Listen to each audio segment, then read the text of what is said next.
I don't know. I mean, that is ultimately just Western values being. But they already took the money. They already took the money. Yeah, but going forward, they're going to do FIFA again next year. Yeah, but they got to pay back Budweiser. So the United States is a party to all contracts that involved Americans, right? By having a monopoly on the enforcement of said contracts, right? So I mean, you don't have to, let's say, sanction Qatar, right? Like the United States, for example, could sanction FIFA, could sanction other things. We'll move on to the next topic. But this was a lot of fun. So thanks, guys. Guys, if you're enjoying this content, hit that follow button. If you're new here, hit that follow button right now. Make sure notifications are on so you know I'm going live. Do this all the time. Don't want you to miss out on any of the content. Expert for social and chat for my social media. We got a lot of it.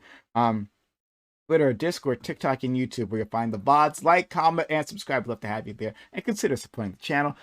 Subs to the channel, just $5. Helps us out a ton. Use your Amazon Prime Prime Gaming on this community to support what we're doing. We can keep gathering these individuals and having these really fun moments. All right, moving forward. Next topic. The Qatar World Cup has been marred by the deaths of the migrant workers used to construct the stadiums. Opponents have said that a country's history of human rights violations should disqualify it from consideration of such events. But should that be the case? Many of these detractors come from Western nations that have their own history and present action of abuse. Should the World Cup or the Olympics be concerned at all about these sorts of problems?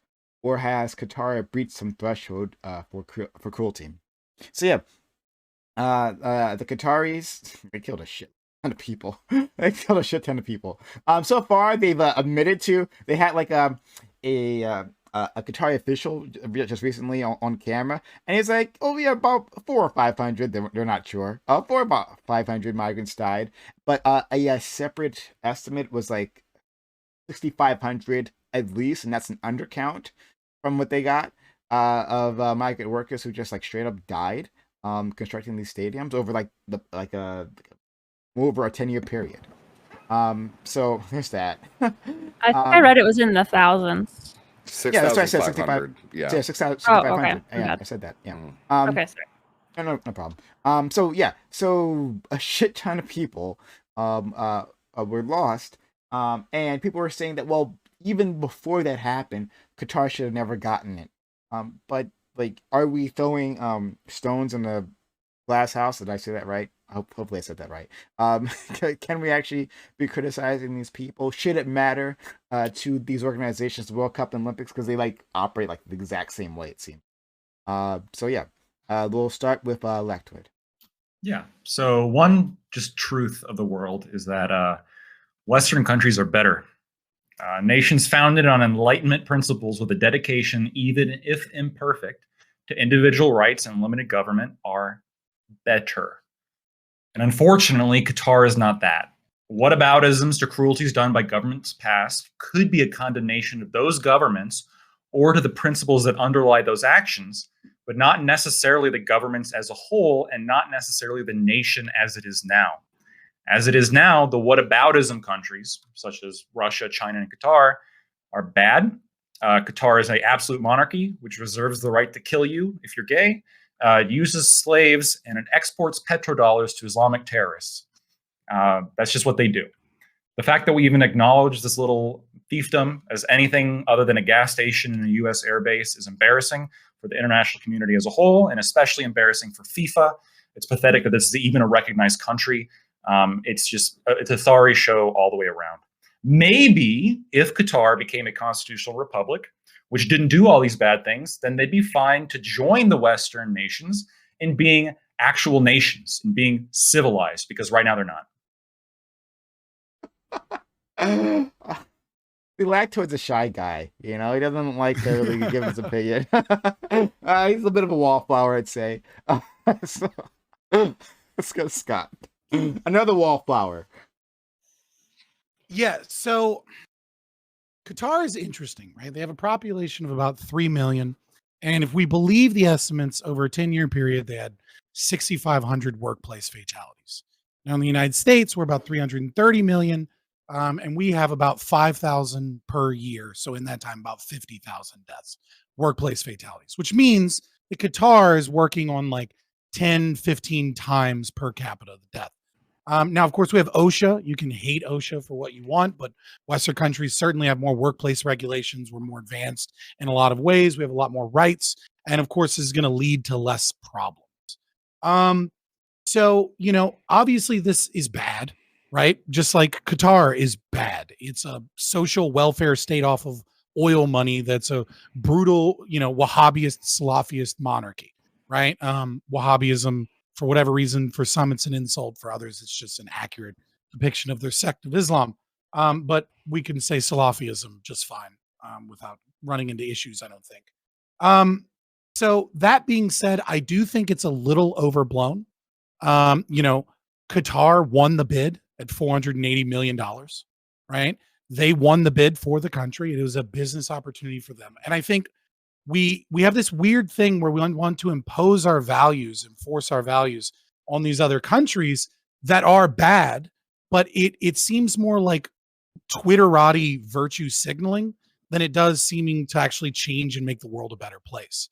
And so I think when we look at what is happening in Qatar, where the police have agreed to not arrest people for public displays of affection and to not arrest people for symbols like pride flags and things like that, unless, or even public drunkenness, unless they engage in destruction of private property, as well as the fact that the country of Qatar has hadith all over and is presenting their religion to people, that this is actually an opportunity for cultural exchange and hopefully to make the situation better and be able to influence via soft power Qatar to be a better nation. I think we like to bloviate about how awesome we are, and we are better, period. Like, we're better than Qatar. It's not a very high fucking bar, right? But I think it's also important that we recognize Kuznets' curve. We recognize that, as nations industrialize, the middle class takes a while to grow. It doesn't happen overnight. I think we should look at this as an opportunity for making that country better in such a way that, isn't war, which, seemingly hasn't worked out in the Middle East for the last 100 years. So this idea that we should ban FIFA from showing up to these countries, I don't know what that solves. I don't know how that does anything other than make us pat ourselves on the back and going, yes, we're better than Qatar. Congratulations, you're better than Qatar. What have you done? That's how I feel about it. Nice. Yeah, so when it comes to Qatar, I think that one point I was going to make was it's 65,000 or 6,500 deaths of within a million migrants over a 10-year period, because most of the people that were being used to construct the stadiums, fields, and everything like that were migrant workers. And the thing that I have a bigger issue with Qatar, that I think we can go ahead and move past even the cultural issues that obviously exist between Qatar and the modernized West through liberalism, as Lactoid and Fabian have explained. I think that we actually need to address the fact that probably shouldn't be taking migrant workers' passports, which is something that has been a very largely, I think we can all agree about that. If we are going to exist in a world where, if we need people to go to another country to do work, for Qatar to actually be a part of the global economic, whatever you want to call this hodgepodge of shit, 100% you need to at least have that ability for people to be able to leave their countries if need be, if they're there for work and whatever. So yeah, that's my biggest criticism of them.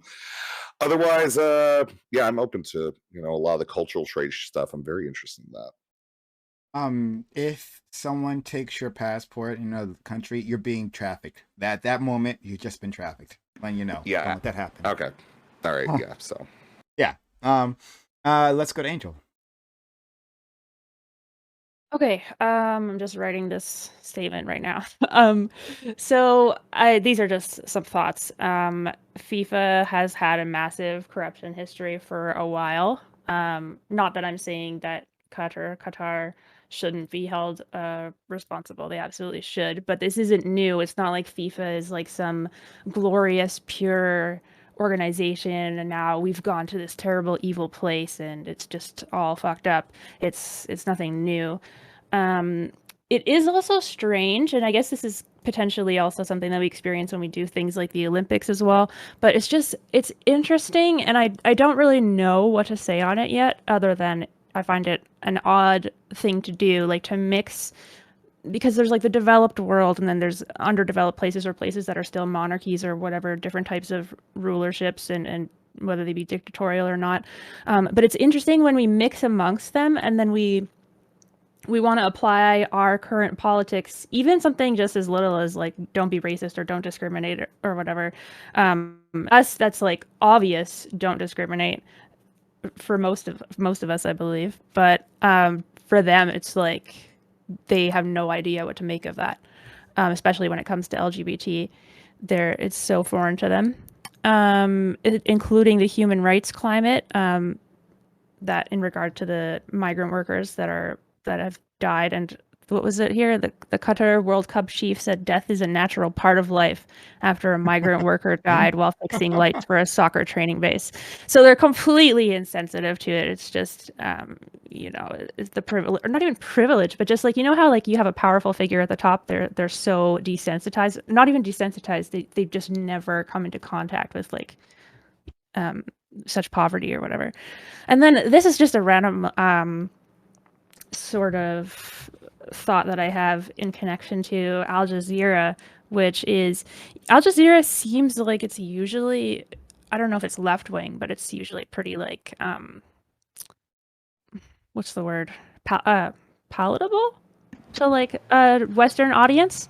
How is it that Qatar can put something out that's so palatable to us and then act so horrendously on their home base? I just think that's unusual and worth some thought.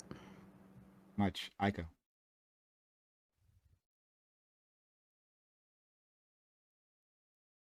Oh, you're muted, friend. Sorry. Some of these things have been brought up already, but I want to just elaborate them on a little bit. On FIFA's like very well known, like historically large levels of corruption. I just remember in 2006 when Germany became hosts of the World Cup themselves, there wasn't anything scandalous about like who Germany was as a country at that point, but the big scandal was how they got it. Like they just flat out bribed FIFA officials.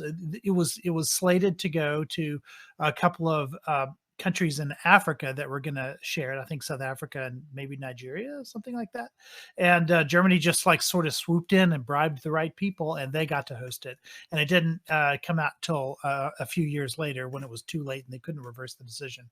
But it did get found out long before the actual tournament was being hosted. But no one did anything to reverse it at that point. Germany wasn't really punished in any significant way. These sorts of things just keep happening with FIFA, and it's just a very corrupt organization. Honestly, I don't know how to fix it. But this is a confluence of problems, one of which is the fact that FIFA is such a corrupt organization. But at the same time, you've got all of these petrostates, which are themselves corrupt in many, many ways. Starts in 1919 when, after World War I, the Western powers start dividing up the region.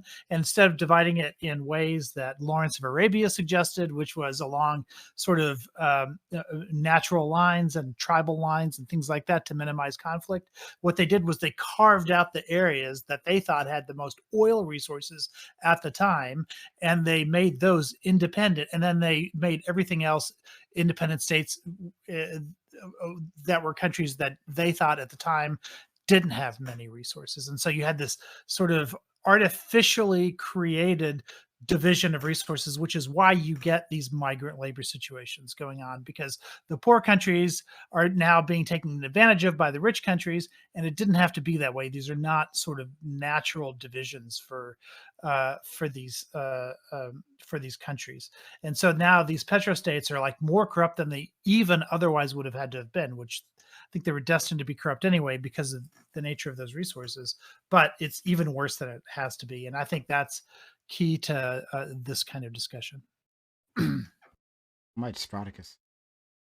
Yeah. So, first off, I don't think that I really don't think America's in a position to where we can where we can really blame FIFA for choosing Qatar as the place to host FIFA. Qatar hosts what's known as the United States Central Command, otherwise known as CENTCOM.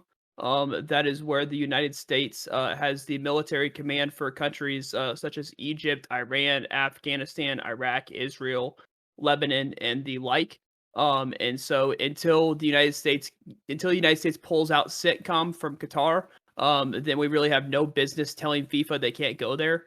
So I just see as we're sticking our nose somewhere it doesn't belong, and yes, we're definitely throwing stones in glass houses, because if anyone looks into this too much, they're gonna figure out sitcoms there, and they'll be like, okay, so you're willing to call out FIFA, but you're not willing to call out your own government for putting the central command in a country that you said FIFA can't go to. NTB.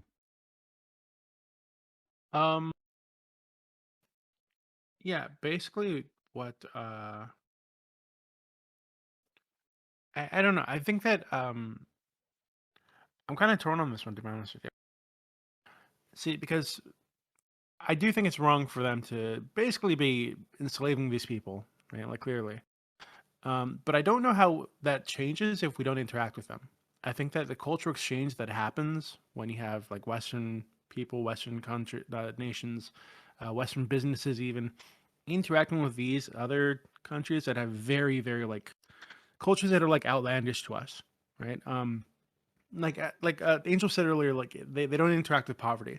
I don't think he said they don't interact with poverty. I think they just genuinely see these people as less than them, so they don't give a fuck, right? Because they in their culture, that's just the way it is, right? They're like the upper class, and they're like the lower class, and these people are basically like slaves, and they just don't care. So, I don't know how you fix that problem if you even care about fixing it, right? If you even care about like fixing fucked up cultures around the world without interacting with it. So I think maybe long term, it's better for the planet, right? If you want a planet to exist in the future without these kind of cultures, to just suck it up, interact with them, and then use the opportunity to sell your culture. That might be better over. Opens the panel. Also, one more thing I wanted to point out that they did, just further evidence of this nation's crimes. They fucking broke a contract with Budweiser just days before the actual World Cup, in which they had agreed to sell beer during it, and then they went back on that. So we know they're not trustworthy either. Hey, So- Angel, so can you- I kinda can you wanna- forward that link to where you said that someone called the United States horrendous in Al Jazeera, because I'm not finding it. I didn't say that. So You So- said the United States was doing horrendous things at home and something along those lines. Oh, no, the thing that I was referencing from an article was the guy that said death was a natural part of life. Okay. So I kind of look at this the same way, and I know this is going to be a little bit of an aside, but I promise it'll make sense if you let me get through it, right? Mark Victors and Blake Masters in the Arizona election, where a lot of Libertarian Party people were upset that Mark Victors endorsed Blake Masters, right? Because Blake Masters talked, a pretty good game about like a lot of libertarian philosophy. He was running, with Murray, like talking about reading Murray Rothbard and being inspired by Ayn Rand and all these things, right? And what I kind of thought about it is like, yeah, the Libertarian Party has very little effect on elections, right? Like 60% of people that vote Libertarian will refuse to vote Republican or Democrat. And then they kind of split between Democrat and Republican. So they don't really spoil elections. They don't do much in terms of elections in the United States. And so I do think sometimes it's good, if we know we're going to lose anyways, to endorse a candidate. But I think we should get something if we endorse a candidate, right? Like what I think the mistake there was is we should have gone to Blake Masters. We should have said, hey, I'll endorse you, but I want you to publicly say that you won't do this thing so that we can chastise you and shame you if you do it once elected. And I think it's kind of the same thing with countries and like these like kind of like negotiations, right? Is that we should try and get little concessions from them as a means of using like negotiations, right? Like, yeah, we'll support this, but like, if we're gonna allow this and we're gonna be there and we're gonna have our team show up, like we demand that you let us I don't know, have a pride armband, right? Or we demand that you do not arrest anybody for public intoxication or whatever it is, right? Get that little bit of chip and make them make a public statement promising that they won't do these things on the record, and then shame the other loving shit out of them if they go back on it. And just every time they try and speak, go, fuck you, you're a liar. You promised this and you didn't do it. Fuck you, you're They a liar. already lied with the Budweiser shit, but I agree. Yeah, they did. They did. Right, but like what Right, I and so- think a good idea would be like you have like a runner-up kind of candidate where the first party like breaks their contracts, then like we move everything to a different. Right. It's just like I don't understand this That's- idea from so many never Westerners, work. right? That are like, Logistically impossible. we're based. So what we're gonna do is we're gonna like we need to pull out. We need to not involve these countries, right? And it's like, sure, if FIFA wants to choose to do it in another country, that's perfectly fine. But like Qatar's gonna exist, right? Like Qatar exists.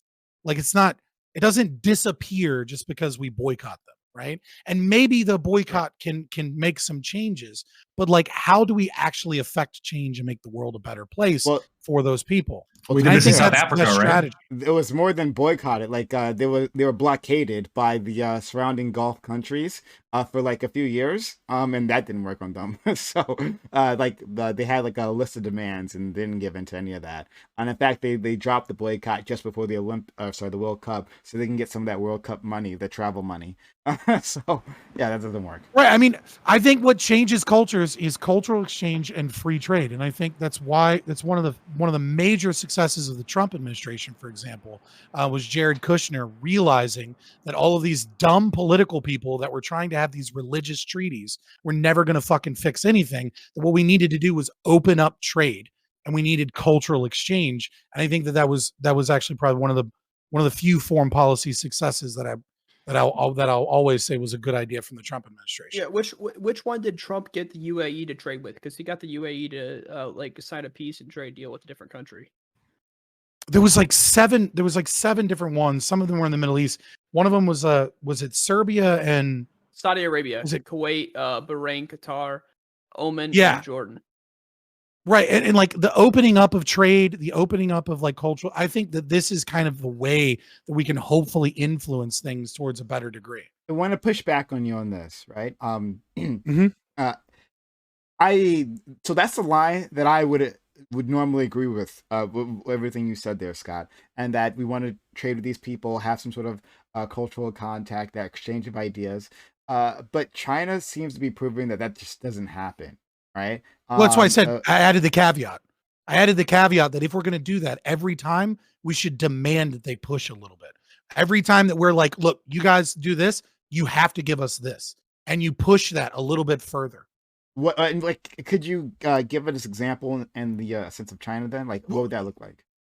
Okay, so well, first of all, what we would have done is we would have gotten rid of Dexter White instead of having communists as the Secretary of Treasury in America that was supporting communists in China. So we would have to go all the way back there. But if we're starting now, right, even though we've had communists running the State Department, in the beginning of that, if we're starting now, right, and we want to fix that situation, right, demand that like if we're not going to allow foreign investment in terms of like corporations without having tariffs, and we'll reduce those tariffs the moment that the CCCP stops giving out 1,000 or 100-year rental properties and instead actually allows people to legitimately buy property. Say like, look, we're going to have tariffs until companies own the property, as opposed to, it would be a symbolic Pyrrhic victory. It wouldn't actually change anything, right? But a lot of times in China, especially in Beijing, you don't actually own property. You rent property for 100 years. That could be like one little thing in a negotiation, like these little negotiations to try and force the culture towards private property and individual rights. Like we Okay. have, like So we're you working towards in the West. Okay, so then you would require government action. So what I was going to say is that we see with the normalization of trade relations is that corporations bend to China, and our governments seem to bend them to a certain extent as well. That like in the search for profits, they like these companies have no loyalty to any egalitarian values. And so as soon as they can, they'll Yeah, I toss mean, that all China's out. been fighting a trade war for like 60 years, and like only one president ever attempted to fight back. And I don't want to fucking sing Trump's praises again because there's a lot of reasons I don't like him, but he's one of the few presidents to even attempt to recognize that we're in a trade war with China. We just haven't been fighting. I think this is also a concern because all the authoritarian countries, for which there are many that we've been able to have tremendous influence on and shift towards a Western mindset. So, like, Spain, Japan. Taiwan. Well, I'm saying Spain, Taiwan, and like maybe just South Korea, right, are examples of countries where they're not like particularly resource-rich areas that have a tremendous amount of like self-earning potential in the same way Qatar does. So they sort of have to be a little bit like the international community's bitch, in the form of like, maybe Turkey and Spain would be like NATO's bitch. Germany, we just had to straight up fucking invade them. Same thing with Japan. I'm concerned about like some of the Middle Eastern fiefdoms, our ability to actually change them, because we can hold the carrot and we can say, hey, we're not going to give you this investment, and what are they going to say? Well, on per capita, we're way wealthier than you. Like, what are you trying to do? Like, come dangle this carrot, right? Like, we could invest in nuclear, and then they would have no fucking economy. Right. Well, that's the thing. Like until we put them out of business, like I'm concerned with our ability to actually influence them in any meaningful way. And that's why I think that like, and the hardest thing is to, I want to take a strong arm with them. They are a counterweight to Iran. That's the biggest problem. But at the same time, like, there's no reason. I think it's like a reasonable rule for FIFA would be like, if your country has slaves, you don't get to like participate. I think that's like a pretty base, like, yeah. Don't have slaves. I think that should be pretty. Yeah. So what universal. Fabian said there at the end is exactly where I was hoping to take this, because we are talking about petrostates here, and like I talked about, like the world that was created by 1919, we essentially anchored the world economy to these resources. And if you look at the petrostates in the world, like, they're largely perceived as being enemies of the West, or enemies of the United States, right? You've got Venezuela, Russia, Iran, Saudi Arabia. I mean, these are, that list of where most of the world's oil resources are. These are also places that don't have much else outside of that. So if we can restructure our economy so that we're no longer dependent on fossil fuels, a lot of these problems get mitigated. And maybe it's not the sporting world that makes this all so terrible. Maybe it's the structure of our global economy that's making it so terrible. And sports is just like another manifestation of that. But this is why we should all support Tesla, right? Get off of oil. Elon Musk. So, yeah, I mean, sure, in EVs in general. Buy a Tesla, burn coal to charge your Tesla. Well, this is why I didn't want to focus on Qatar specifically, and like try to broaden the conversation, and like look at the principle of the matter. Because, like, let's understand how Qatar got the World Cup. They straight up bribed the officials, right? Like, yeah, they just like, it was like an open bribe, right? Like, it's a bid. Isn't that what we do every year? Isn't how the Super Bowl gets won, though? You bribe the officials to get the Super Bowl in your state? Yeah, it's not just the bid. No, they actively, like went and hit the members, right? And there was like a raid, like a FBI raid on their headquarters afterwards. It was like a huge thing that happened a few years ago. Just like Germany 2006. Straight up fucking, yeah, exactly. That's why I thought you were talking about Qatar when you first started talking. Oh, no. Because that's exactly what they did. Yeah. It happens over and over. But anyway, so anyway, I was trying to expand this past Qatar and saying that if there was a specific country that was doing it, right? Like, name the country that is not an enemy of the United States, but engaged in some sort of human rights abuse. What if it's an unstated rule? What if FIFA's like, yeah, we got to get some bribes if we're gonna go to your country? South Korea. What if that's an unstated rule by FIFA? Like, if you don't bribe us, we're not going to your country. South Korea. We all love South Korea, but anybody that's ever been in the United States military knows plenty about either stories or what have you about the juicy girls in South Korea, right? What happens? The entire government turns a blind eye as women are brought from all over Southeast Asia, brought in there. They take their fucking documentation away. And then, even though prostitution is legal and porn is illegal, right? What we know is that if these girls Right. These girls know that they'll be deported and be financially fucked up in a terrible situation unless they go into these fucking soju bars and sit in the laps of fucking American soldiers and try and swindle them out of like some money by like putting shit on their check that's not supposed to be on their check. Right. Like this happens in South Korea and the government turns a blind eye to it. And who's doing that? Like who's setting We that can up? stop that. I mean, they're in our pocket. Why aren't we stopping that right now? What the fuck? Because we have bigger issues to fight in our Because we don't have a news media that latched onto this specific country to talk shit on it right now, right? Like what's going on is that like we have a bunch of fucking ADHD headline reading fucking American citizens that follow whatever crafted fucking story is considered to be important at the time. And right now we're talking about Qatar. Why? Because there's a bunch of fucking eyes on the World Cup. That's why. It's kind of interesting because I Googled Qatar and the U.S. relations, and the first thing that came up is like how the U.S. is basically commending Qatar on advancing peace and security in the Middle East, talking about opening up flights between Tel Aviv and Doha.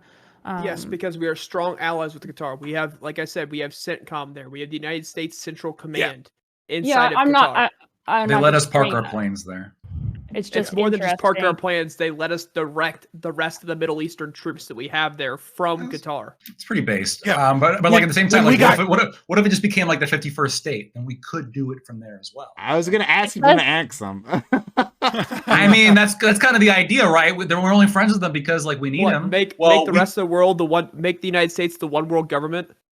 I mean, ultimately, says the United States recognizes Qatar's progress on expanding labor rights, implementing labor laws, and combating human trafficking. Has reopened it. This is a typo, maybe. Has reopened its humanitarian care shelter for victims of human trafficking and a move to abolish exit permits for workers. Okay. So I mean, it looks like there's being.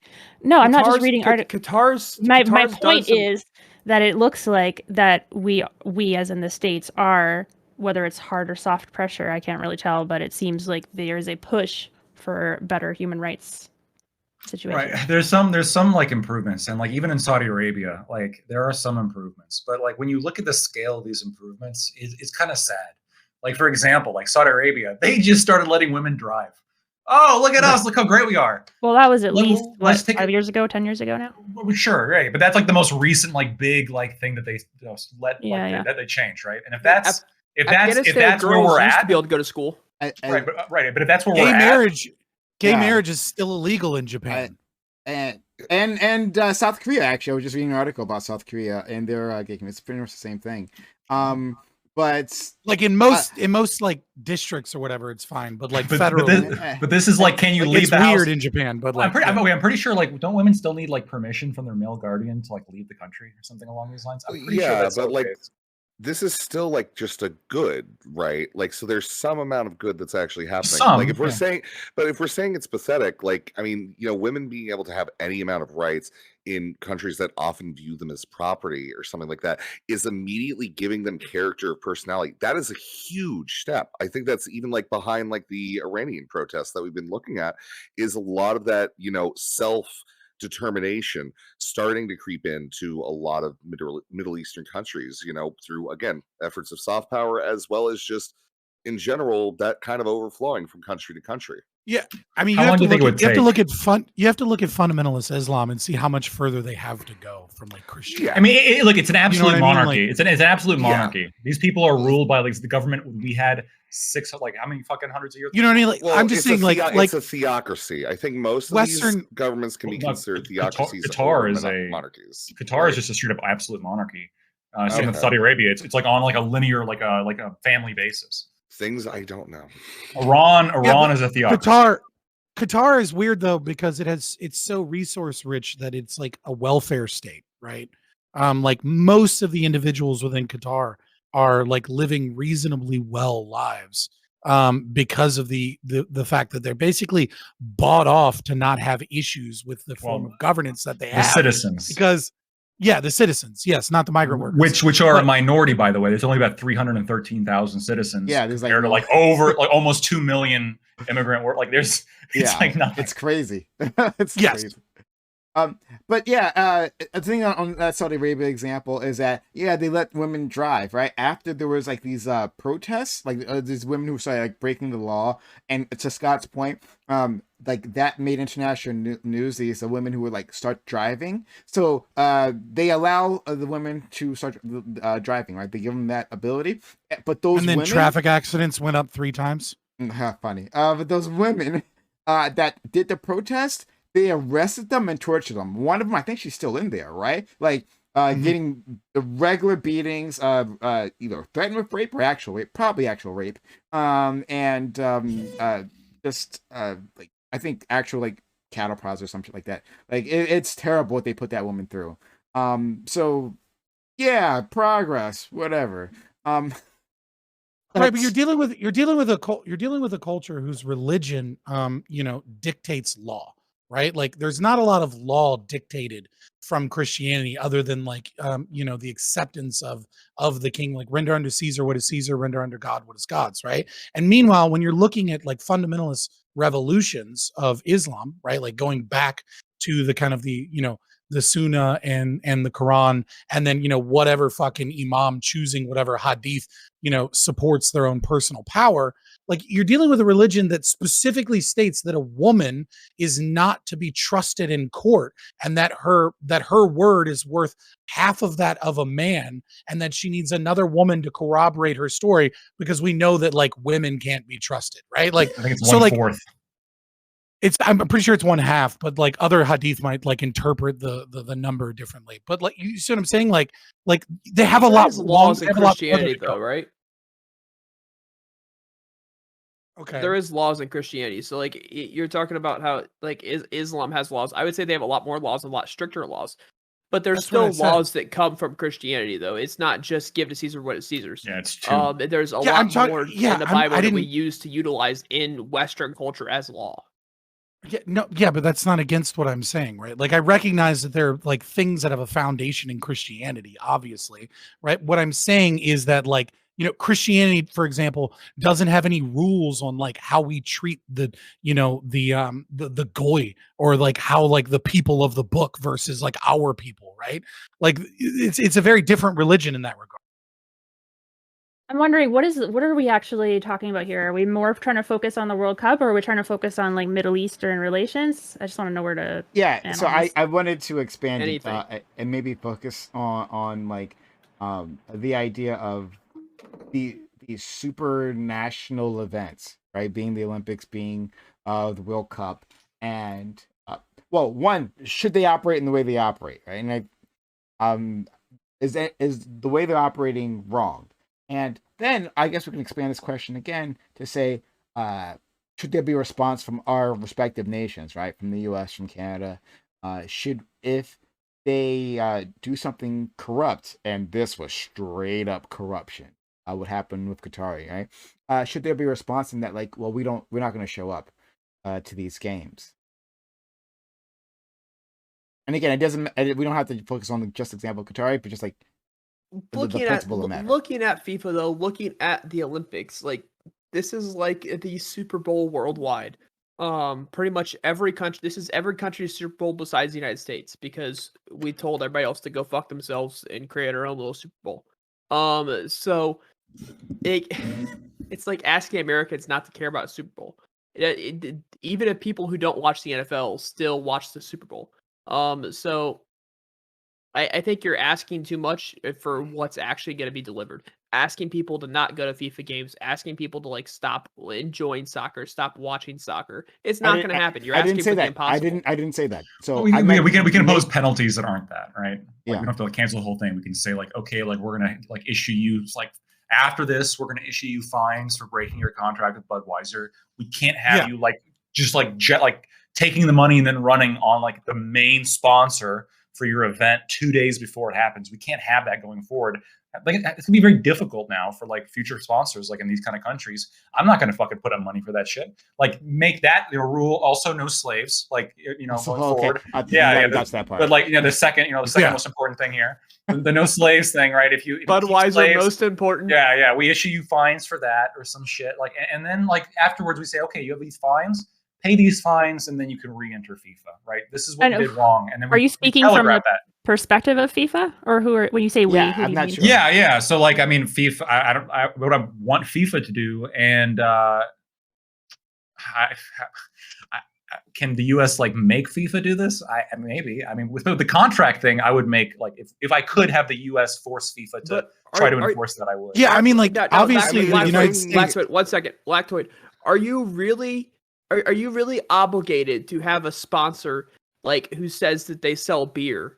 Are you really obligated to sell to advertise their shit when you realize it's just sparkling water? No. So they did sell the sparkling water shit, okay?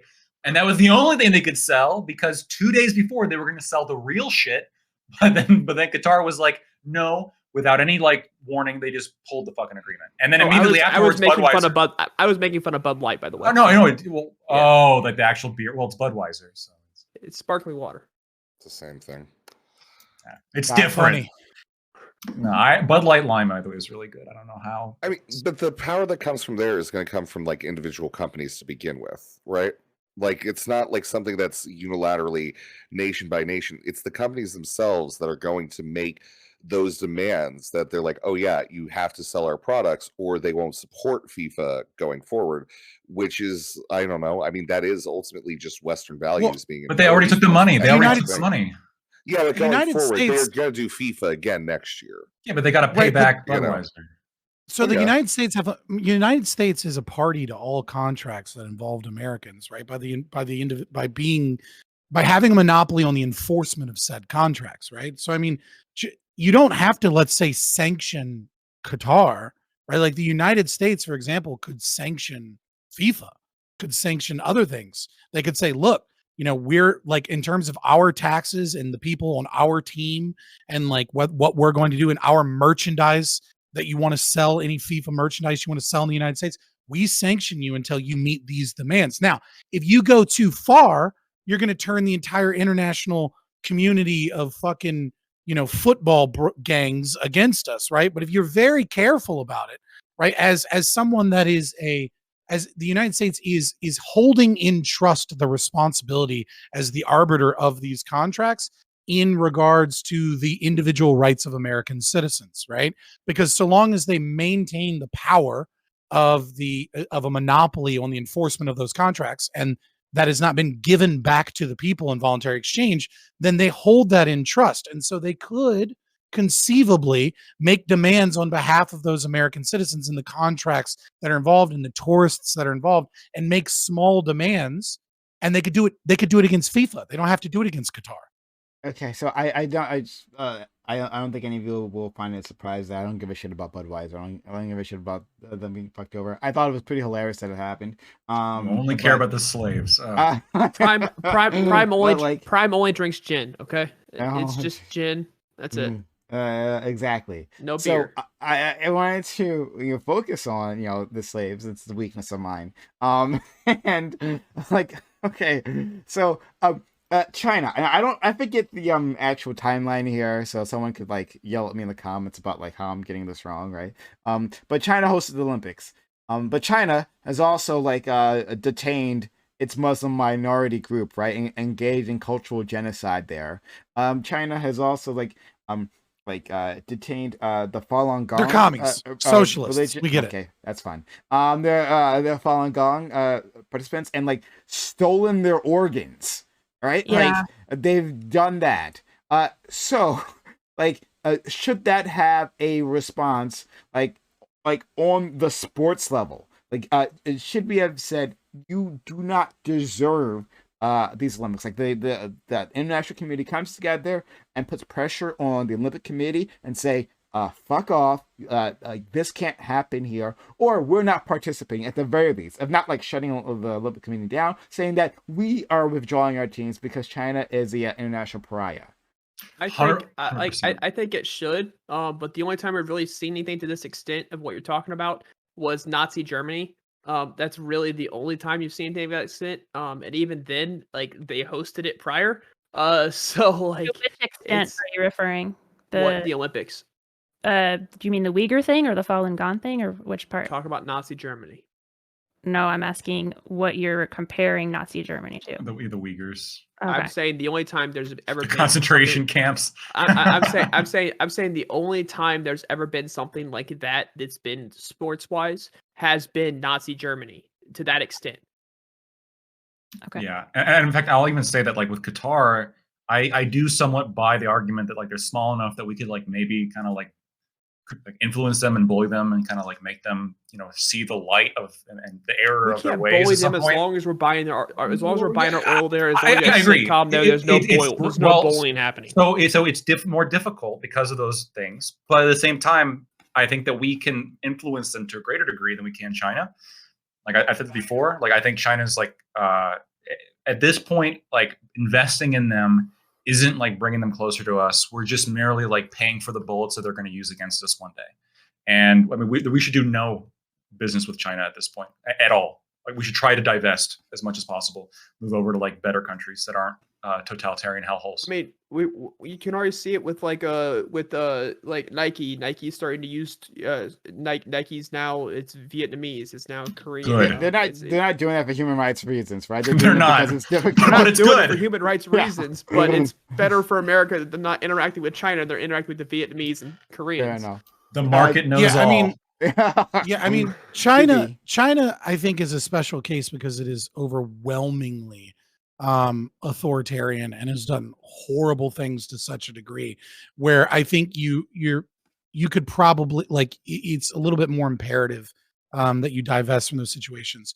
You know, I also want to point out, you know, real quick, when we talk about China, we often talk about the Uyghurs being kidnapped and put into, you know, re-education camps, as you know, socialists are wont to do. But what we don't talk about is the fact that there are tons and tons and tons of people that are actual slaves in Africa, owned by Chinese firms, supported by the CCP, where women are working in conditions where they're really excited if a guard rapes them, because if a guard rapes them, they know that that guard will probably protect them from being gang raped by all of the other slaves in the mines, and that their life expectancy goes up, and that they might actually be able to live to one day escape those situations. And they're giddy to be raped by those guards. Like that's the level of conditions of like some of the cobalt mines and things like that. You want sources for that? I'll get you some stuff. Yeah. I just haven't heard that. I'd really like to learn more about that. Precious Thank metal stuff in Africa, mercury poisoning of villages from the runoff, and like people dying from extreme levels of silicosis, like way larger than like concrete workers get and stuff. Like there's a lot of brutal shit that's China's involved in, worse than the Uyghurs.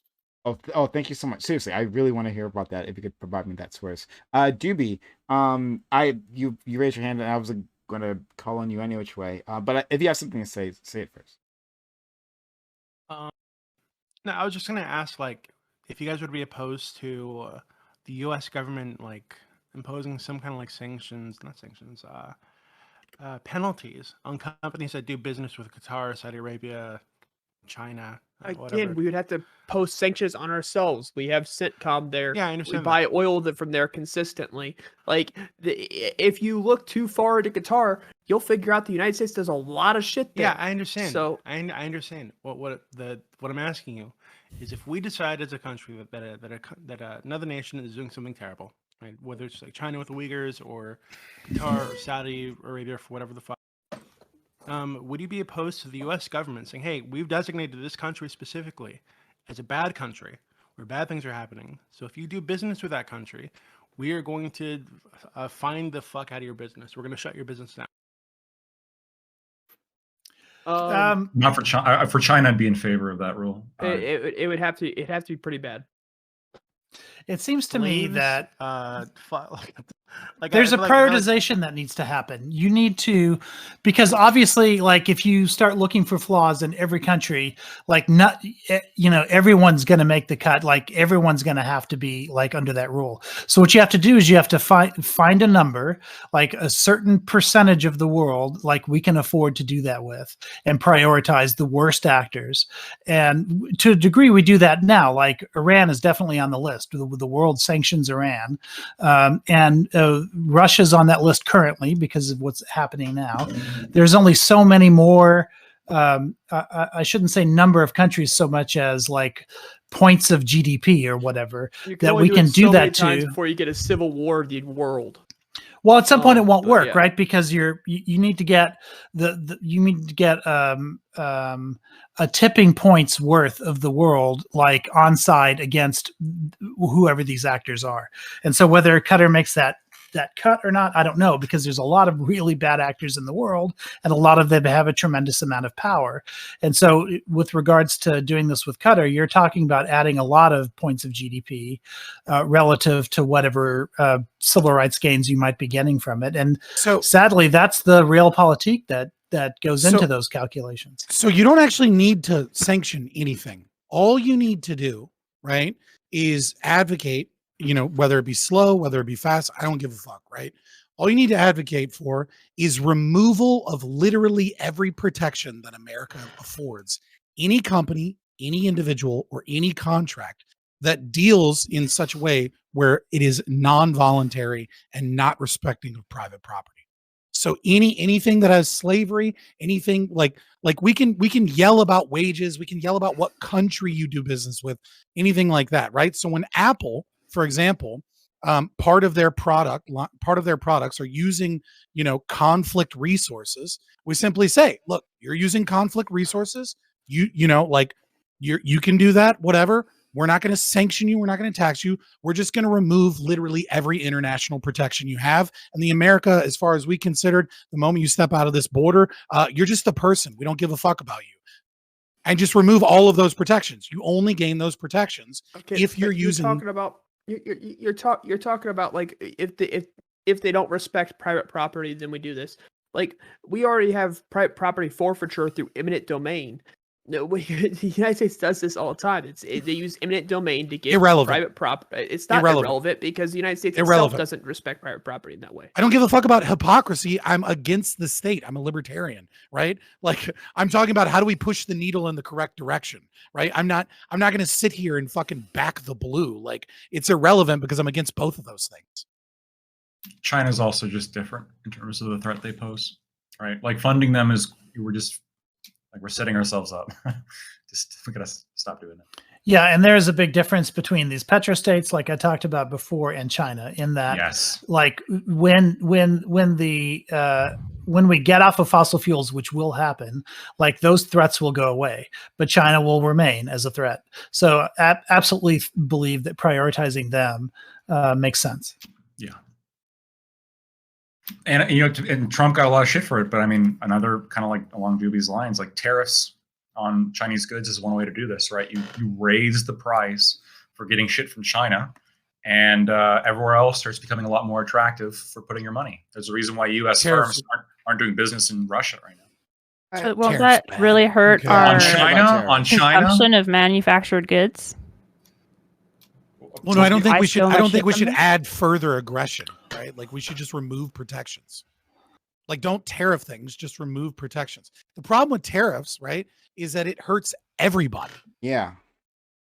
It hurts us as much as it hurts China. And even worse, what it does is it means that large corporations with a lot of capital that have their investments diversified and are in multiple different domains are less hurt by specific tariffs. When we talk about steel tariffs, right?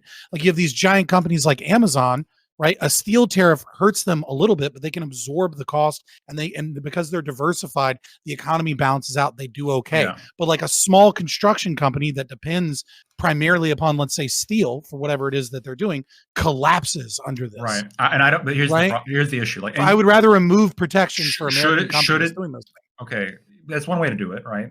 And I agree that like any kind of like financial thing here should be like equitable in the sense of. Mm-hmm. The idea is just like kind of scale this up to make it like continuously more expensive to do business in China and less expensive to do it elsewhere. And you would want that like to not be focused on one field too much. But I mean, I'm not convinced that that would stymie their growth and stymie the threat that they pose to the extent that I'm concerned about. I think we have to start figuring out how to starve them out. If America made a public If America made a public statement that said, "Hey, Apple, because you are engaged in a product chain that uses conflict resources, if one of your tankers gets hit by pirates, we don't care." I don't know, man. I feel like that changes the game a little. But isn't that also like with steel, right? If you're importing steel from China, like that'd be like a kind of a conflict resource in that extent. So you're just like paying the cost.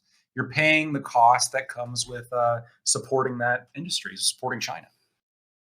Yeah, but the problem with tariffs, right, is again, it hurts our economy and it hurts their economy, and it's kind of a game of like who breaks first, right? Whereas if you remove protections, what you actually do is you create an incentive structure to move to other places that doesn't inherently hurt our economy in the same way that tariffs do. On top of that, it doesn't. Are you sure?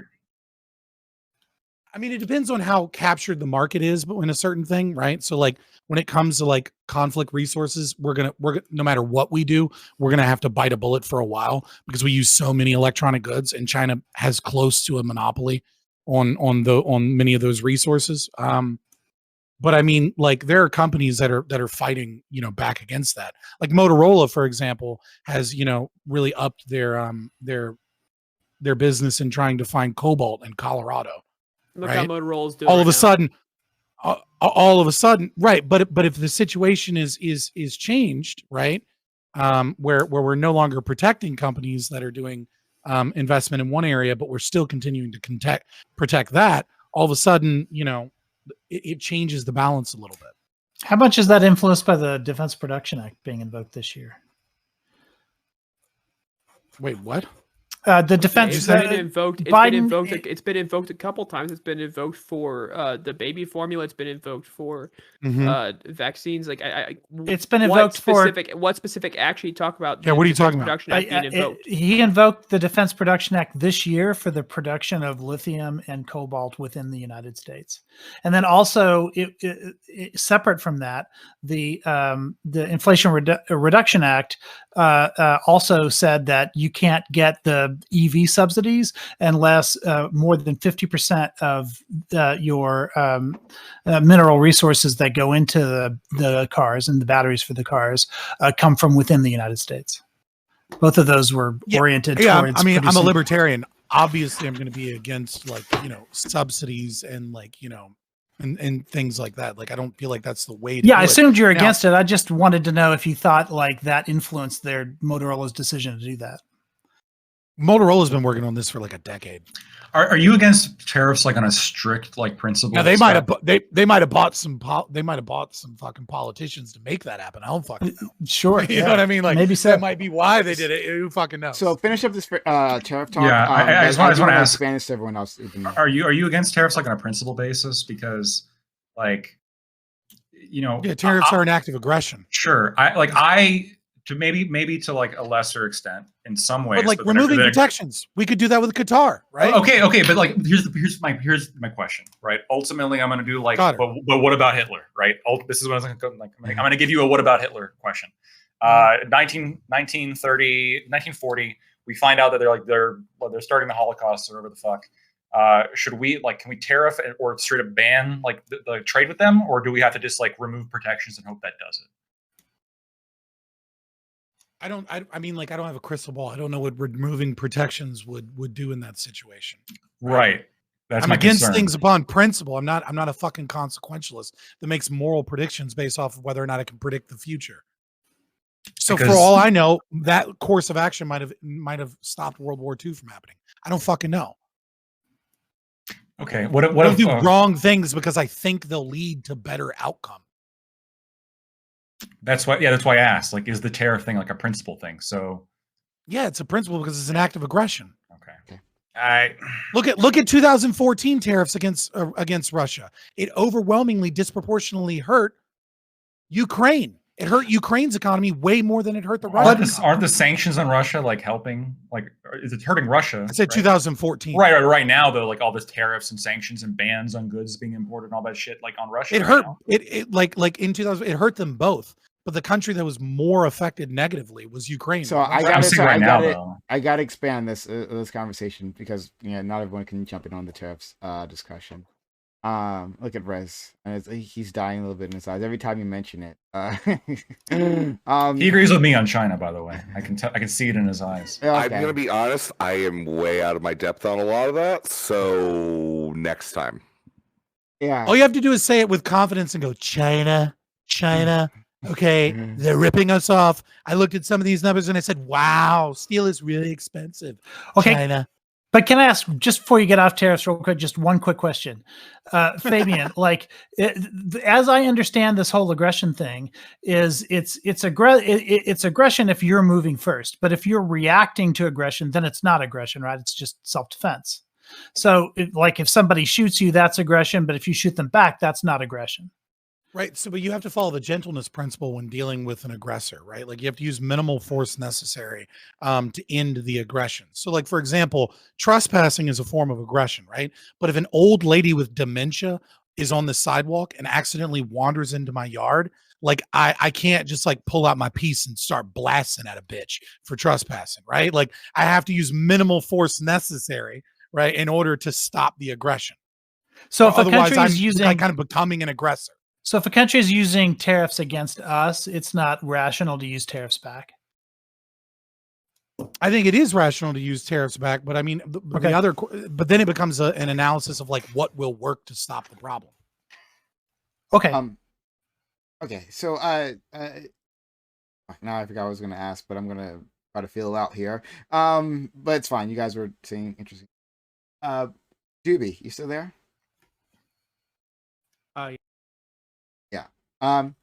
So like, sorry, what'd you say? Said what's up? Oh, sorry. Okay. Yeah. So you asked the question, and you were about basically using American power. Like now, you're a person who I know is not shy at all about using American might to get what they want. When it comes to these human rights violations, how far would you escalate things? If you cared, I'm not exactly sure you do. So you'll have to let me know. But if you do, how far would you escalate use American state power to resolve these issues? With Qatar and like with depends on the issue, right? So I related to something else. Back in the slavery days, the old slavery days, not the ones right now, the old one. The British Navy actually went around and took out slave ships and freed the slaves on them. Caused a lot of shit for the countries these ships were coming from. I think in a couple of these countries, they had like civil wars because they refused to do trade with these countries if they had slaves, right? So I feel like I go pretty fucking far. I think that was a good thing for them to do. They have the power to do it. The most powerful navy on the planet, one of the largest empires that's ever existed. They have the ability to do something good in the world. You should do it. So yeah, I think I'd go at least that far. I would say the same thing except Halliburton, right? Like nobody gets to use my tax dollars to like try and start fucking wars with other fucking countries because we believe that they're like abusing their own people. But if those other people want to get like a bank loan for their freedom and they want to fucking like, they want to say, hey, we want to be liberated, and they're being punished and some like mercenary force wants to come in and liberate some people based off of a bank loan, then fucking liberate them. Go in. What sort of credit score do they need for that? Higher than Greece.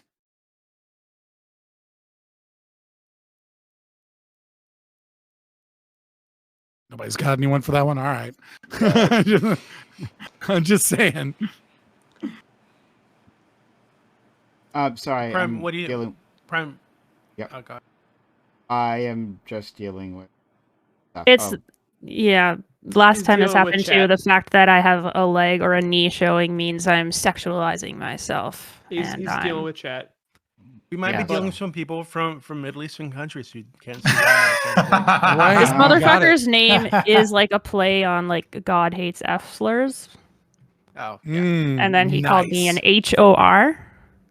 Yeah, and this it's person- still not deleted. And okay, did we get it yet? No, it's still there. Actually, his women, it's actually his the- women that are like outside. Not Goff in race, right? hates Like, not in fucks. fucking You current. did it to the wrong person. You did it to Trans Livewire instead of Yeah, the problem no, is Goff maybe hates problem fucks. is that it's Oh. the problem is you're not properly diagnosing the problem. It's not that you have a knee showing. It's that if you have a camera angle above 120 degrees, automatic. Well, automatic and the fact that I'm the only for woman, certain therefore countries. I'm fully sexualizing myself. And by the way, I'm not always on debate panels. So sometimes when I'm like using my body on stream, like when I was making a gingerbread house or whatever, I'm not going to change my whole fucking setup just because I'm on a conversation.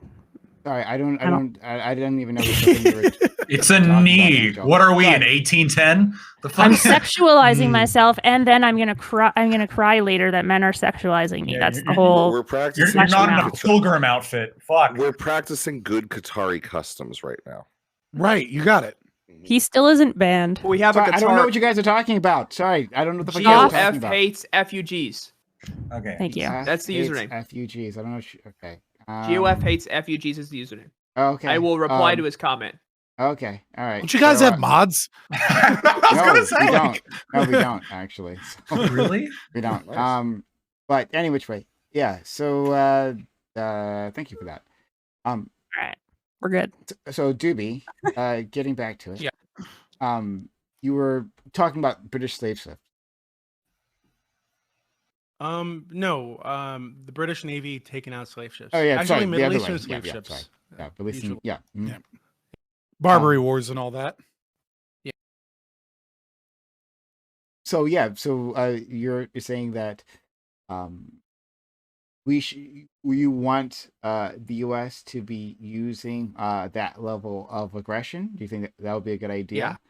I think if you have the power to do it, and we have way more power than Qatar, and if the countries surrounding Qatar, their allies want to say some shit about it, that's fine. We have more power than them too, right? And if they were willing to like escalate and say, hey, we're not going to let go of these slaves, well then hey, shit, it gets escalated, and they get a new government in a few years.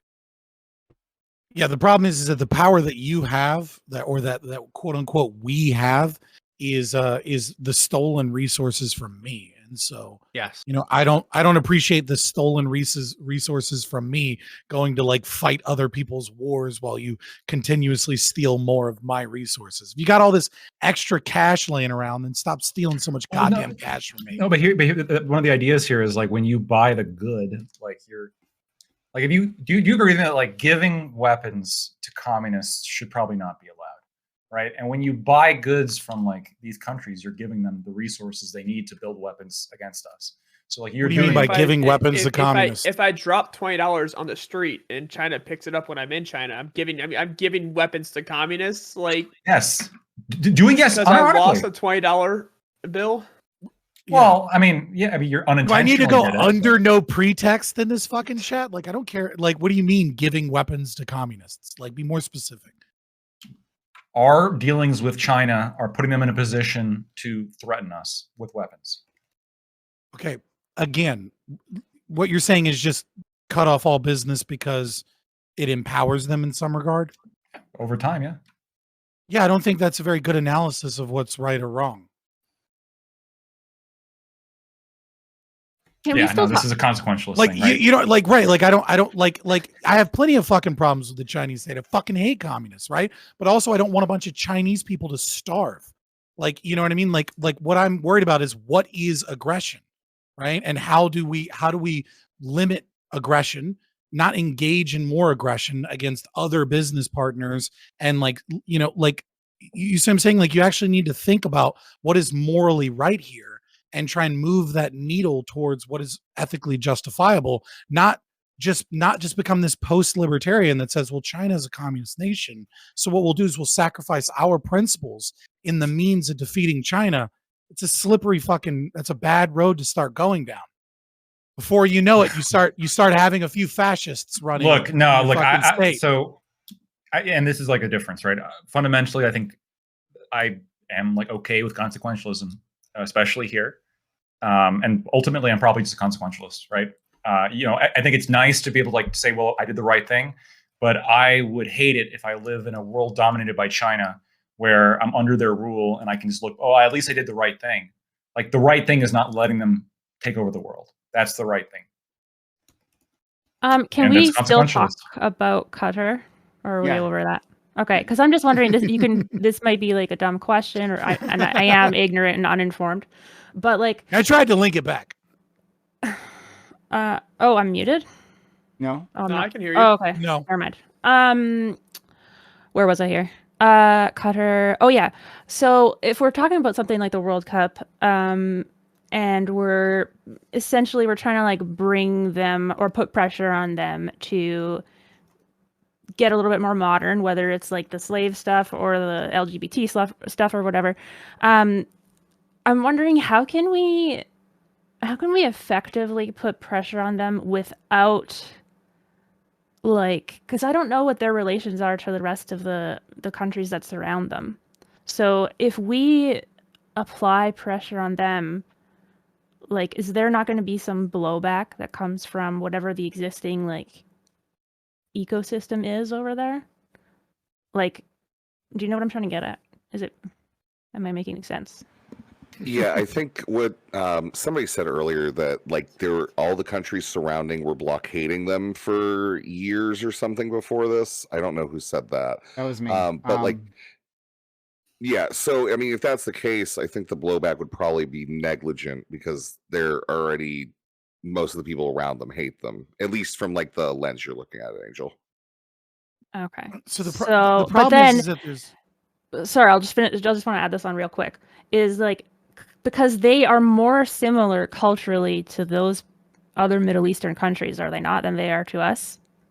So if we even make them more different from their already tense relations that they have around them, like it could potentially make it even more dangerous for them, if you see what I'm saying. Yeah, it seems like you're stumbling into the problem of consequentialism, right? Is that like you don't actually know what occurs when you make many of these actions. You make educated guesses, right? Like if we start putting a ton of pressure on Qatar, right? How does that change the situation in Yemen, right? Like does that like balance of power between Iran lead towards more or less conflict in Yemen? Like we don't fucking know, right? The question is do we what can we actually do? Because another thing is like we keep saying we, right? And like we is like this really weird, I feel like kind of like holdover where we view ourselves as a nation. And so when we say we're talking about like America, right? But like America is made up of individual actors and the state and these corporations, and there's all these different players involved here. So like I guess I wonder, like, maybe we have to name, when I say we, I mean this panel, we have to name what institution we would argue would make a specific action, and not simply like we should do this. Right? This is why I said that, like, I agree. Guys, just letting you know, we got a hype train. 53% done, Woo! 47% left. Help us with this hype train. Level 1 hype train. Help us get to level 2 hype train. Substitute challenge fit to give subs to move along the hype train. Less than 3 minutes on the clock. Let's see if we can make it to a level 2. Thanks to the people helping out so far. You were going to say something, Sprout? Yeah, the United Nations. So when Scott asked that question, I'm saying the United Nations is probably going to be the best one to focus that we on, because that's when it's most effective, is when the UN gets involved, when we have our European partners get involved with what we're doing. That's when it is most effective. The United States by ourselves do a lot, but usually what we do, our European partners follow up behind, and that's typically when you see the most progress, is when the UN decides to step behind us. I mean, that might work for Qatar. Maybe. I mean, look, the problem is the resources, right? And so when you have China and Russia, and and depending upon like who's on the 13, certain actions are kind of just like going to be off the table. I don't know. I think that the United States is probably able to affect more change than the United Nations personally. But I mean, an argument could be made both ways, like at least when you're talking about small incremental changes. I don't know that the United Nations is really going to be able to enforce anything, right? The United Nations might put together a committee It might put together some goals, might get some corporate, partners and NGOs to work towards those goals.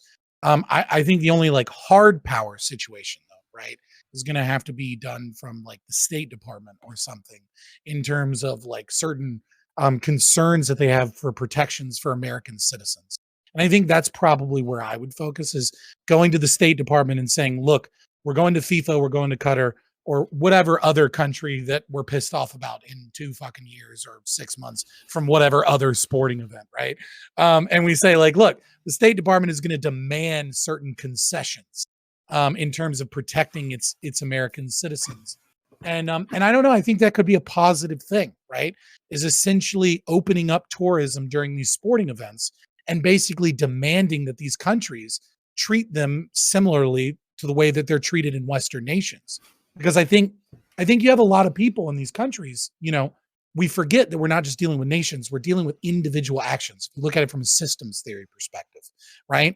Sometimes things are from the top down, but sometimes things are from the bottom up, especially when you're talking about cultural change. And so I think if we can have the State Department demand that tourism come in, and you have local business owners and local people see people come in and go, wow, these people aren't that bad. I may still have some problems with their degeneracy. I may still have problems with their culture, et cetera. But like my business did well. And the interactions that I had with the American tourists were friendly. And I think that leads probably to more change than trying to enforce boycotts that will ultimately fall through. Yeah. So, but our friend Dibby was talking about a more aggressive stance. I was really wanted to focus in on that. Taking a more aggressive stance. Who else? Obviously, Scott doesn't. But does anyone else agree with that stance that the U.S. should? And again, these can be like really vile, vile human rights violations, right? Well, especially in the case of China. And Dibby, I guess I should ask you that. Like, does this still hold up for China for all the things that they've done? Yeah. I mean, obviously, like China, you'd have to take like a much more careful approach. But I guess we could compare it to something like moving out of Qatar for a bit. During the Obama administration's like term, they had that situation where it was like I think like 100 girls, I think it was, were taken by Boko Haram and then sold off into like basically sex slavery, right? Married away, quote unquote. Like, do you think that it would have been wrong for the Obama administration, or there would have been an issue with the Obama administration using our military to go and find that group and get those girls, and if they couldn't find the girls, take out the group? What about the Like, rest of you? would anybody here have had like an issue with that? Maybe Scott, because of Forrest, and he's not okay with the government using his money that way, or whatever. But the rest of you, Take right? out So Boko Haram. I would, yeah. yeah. So when those girls were kidnapped, right? Girls in another country, no relation to or connection to the United States at all, but they were kidnapped from their school by some like jihadi group and sold off into like marriages, right? Like young girls. Would it have been wrong for the United States to use our military to go and stop that? No. No, it wouldn't be wrong for the United States to go and stop that, but it's Would you be in much favor of that? different. What? Would you be in favor of the United States doing that? Yeah, I think I would. I think disrupting terrorist cells is generally a pretty good thing for like the whole of the world. I don't think was Boko Haram like backed up by a government anywhere. I don't Like think so, actually. specific, Yeah, yeah. I don't So think- like if it's like a random terrorist cell that is probably not backed by the government, probably is not looked at well by a government, but that government doesn't have the ability to do something about it. Yeah, we can step in and create a coalition with that government to do something about that. I'm Right, to also go ahead and free assuming those girls. I'm also assuming this isn't their first time. I'm assuming they've done shit like this before, and this isn't their first time doing this. So you guys, like, I guess the question I was really asking with that is, are you guys okay with the United States imposing our laws across the planet, which is what that would be, right? We have a law against like taking people against their will, marrying off young girls, et cetera, et cetera. So, given that this is happening in a place that is not, within our sovereign borders, we're basically enforcing our laws across the entire fucking planet at that point, right? Like, is there anything wrong with that from your perspective? We do I that think when it anyways. comes to people that are that vulnerable, that it's easier to justify in a situation like that. It seems it's a hard human rights not. violation. I think if there's a country, like, again, the way I'm saying this is, if a country doesn't like this, it agrees with us and it's a good, we should do it, right? Like, the thing is, if there is a state that, like, let's say just tomorrow, like, South Korea just completely goes and does the juicy girls thing to literally everybody, right? And that is the only thing that they do, right? As a country, then we should cut off, in my opinion, all trade if they're literally selling off their entire, female population, right? Like, that's my look at that, because they're causing, like, ultimate levels of harm, or at least not establish new trade with them. But I think this is different than if we're dealing with a paramilitary organization that does not have, like, a state. It doesn't have, like, borders. It doesn't have anything like that. But I think that it's like, would we you require wouldn't. the United States get permission from Nigeria before going in and trying to find Boko Haram? Me Or if the personally, Nigerian government explicitly said, "Hey, we're handling this stay out of our fucking border," would you be okay I with mean, them as long saying, as "Hey, they sorry, handled it. we don't like this enough that we're going to say, hey, fuck your borders, we're going to come and do it anyway." Oh, even Um, if Nigeria was saying no, don't come here. Yeah. Well, then we just stop helping Nigeria on the world stage to begin with. Like, this is, like, again, exercising soft power against, like, a state versus a paramilitary organization. Along with that, if it's like there's some provable harm that's causing the United States and Nigeria can't do it, it's like, I don't like it, but I mean, yeah, we're probably going to do it.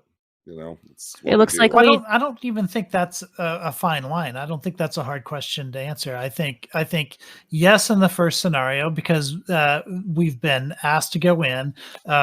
It gives us it actually gives us like positive perceptions around the world because of the popularity of that situation that was in there. And if we can go in with some success and have a successful operation with the support and permission of the home government, then yeah, absolutely you can do it.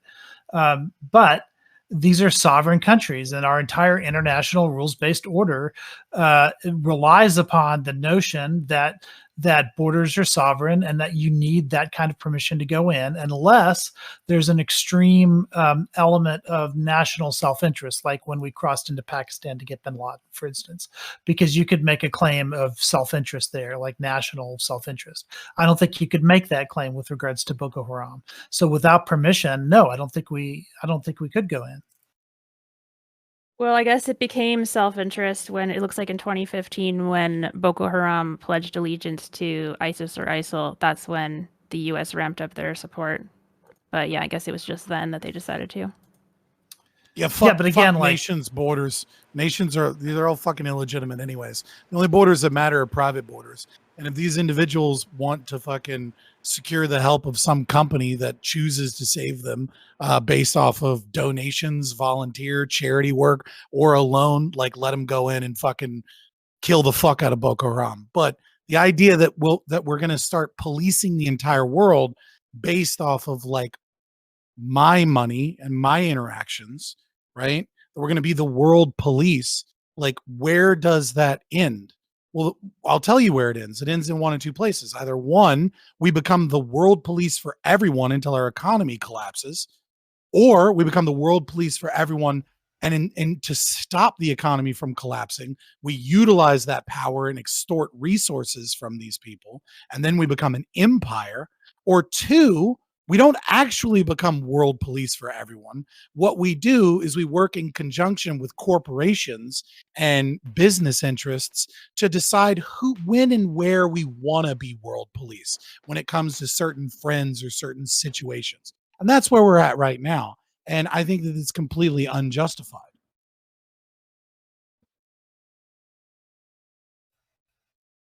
Sprout, you're talking about. I'm gonna be talking I to his own said chat. I'm for the American Empire option. Based. So Fabian, the Face! scenario you described was Ross Perot, right? That was him going in and getting his own employees out with the private army that he raised.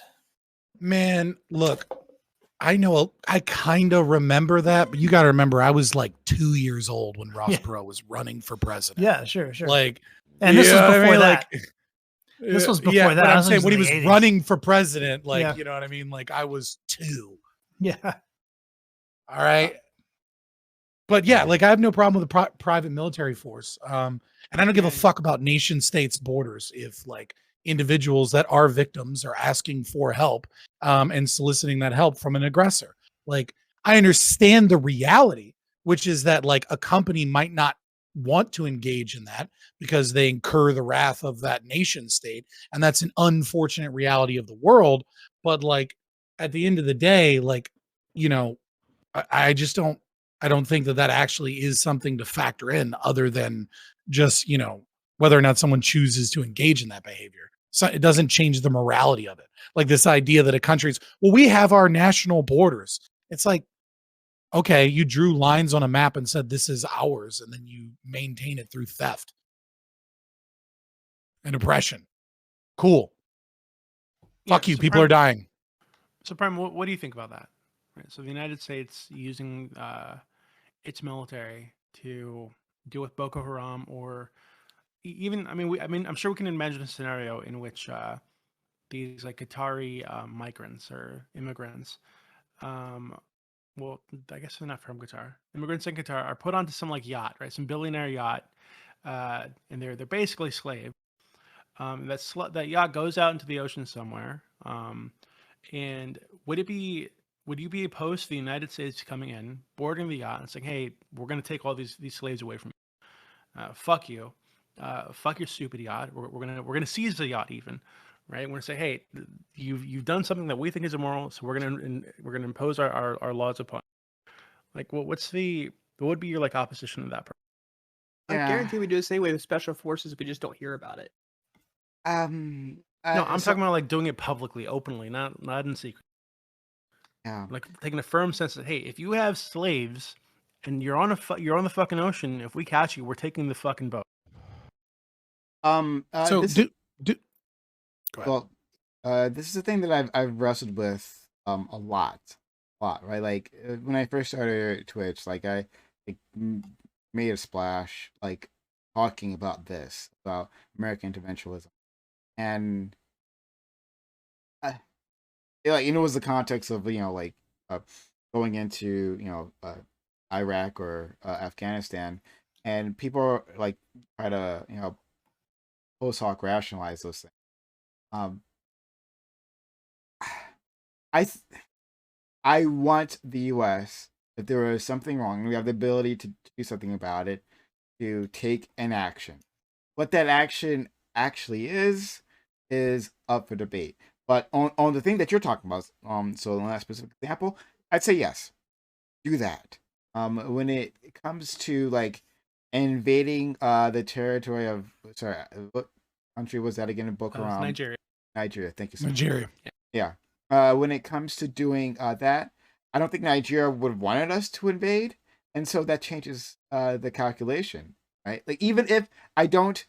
Like, so there could be a person in charge of Nigeria, and I think this probably actually counts for real life, that I don't like. A person who is like autocratic. They didn't do the action themselves, but they're allowing these things to happen to the people. Like, shouldn't we have some sort of order within, like international order, in which we respect these boundaries? Because you know, if not, that can invite other people to take aggressive action, like Russia, right? Russia saying, well, we're going to denazify Ukraine, right? That's the reason we're doing it. That's the reason we said we're doing it. So why are you getting in our way, right? There were a bunch of Nazis, as far as we could tell, in Ukraine. So we were going in there, we're getting rid of those Nazis. So like that seems wrong. Yeah, I know that I'm a little scattered here, but No, you're exactly right. Right. What you're talking about is that you established a moral norm, right? When you establish a moral norm, is you're saying that you believe, or you're establishing that it's justified to do a certain action, or that one ought to do an action, right? Depends upon whether or not it's prescriptive or descriptive, right? And so when you say it is right to go into Nigeria, violate their quote unquote sovereign borders, right? As a nation state to fix a problem of terrorist action, right? What you're saying is that action is right at universalized, right? Because whenever you say something is right, you in order for something to actually be right or wrong, it must be universalizable, right? Something can't be right in one instance and wrong in another instance unless you've added specific modifiers to that changes it. So, for example, killing and murder versus self-defense, right? If you say that if it's self-defense, it's not murder, right? That's universalizable, right? So killing isn't necessary, like you've added something to it. And so when you say, well, what we're going to say is it's okay to violate the national border so long as it's, terrorism, right? But the problem is now you have a nation state that has carte blanche to invade another country based off of the presumption of terrorism. Well, what does terrorism mean? Were we real careful about how we defined that? Or did we just come up with a word? Can we declare another war on terror? What does that mean? Just like you stated, we could go into Ukraine and say, well, we're denazifying it. Nazis are terrorists, right? And so like what you have to be very careful about trying to establish a moral norm, because once you say that something is justifiable, then you get to use that consequentialist analysis, right? Of like the subjective preferences of the individuals that are taking the action, or the media state apparatus that's going to tell you what's right or wrong. And before you know it, you're doing a lot of fucking things that you didn't think you'd be doing. Well, yeah, Scott. I mean, like, we haven't formally declared war since I think World War II. Like any conflict between them have been like conflicts, not formally declared war. Doobie would say that like, well, we can take that action because we're America and because we're better. Isn't that right, Doobie? Yeah. I know my friend well. I think. Yeah, of course. So, that's one way of looking at things. Yeah, but yeah, so that's my answer, and thank you for that, Scott. That was actually quite useful. But I think to be super clear, I think we have like a superior culture, superior like what's the word I'm looking for? I guess our like national morality, if there is such a thing, or the things that Americans tend to hold as like principle. I think are just generally better than things that are going on in Africa or the Middle East. So yeah, I have no issue with saying that we are a better nation than them. And given that we are a better nation and we have the ability to affect change, we should affect the change. All right, why don't we we haven't talked about that in a long time, Davey. So why don't we continue on? There's my whole response. Just want to get that in real quick. Sure. Why don't we continue on that conversation if you have time during our open panel? Because I would actually like to revisit this. Thanks everyone for coming here. We're a little over time and we got new people here. They're not used to us just like running over like a half hour. I want to make a good impression for them, right? So thanks all for stopping by. This has been a lot of fun. Guys and gals within the audience, if you liked what you saw, what you heard, if you thought this was worthwhile, hit that follow button. If you've just showed up, hit that follow button.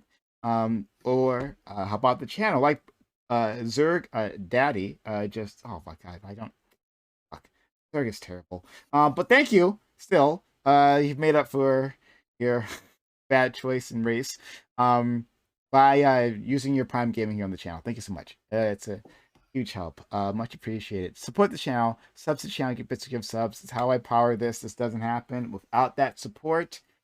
So subs to the channel, get bits. Can't do it without you. I'm going to give an outro to all these great individuals, but remember everyone, we still have more content. We're gonna have open panel. We are, yeah, I am being racist against Zerg. They're terrible. Like, don't trust them. They're garbage people. They're not even people really. So yeah, that's my stance. Copy and paste that one. We're gonna give an outro to all these great individuals, but we have more content coming afterwards. So stick around. We're not done. Panel's not done. So we'll start with our friend Lactoid. Lactoid, thank you for coming through. This was I really like I really like your opening for the second. strong strength, you know. Yeah, you don't expect that from Canadians. But you break the mold, and I appreciate it. Yeah, no, this is one of the topics that I think I found myself agreeing most with Doobie on. Not only do I believe in the concept of self-defense, but I also believe in the concept of defense of others.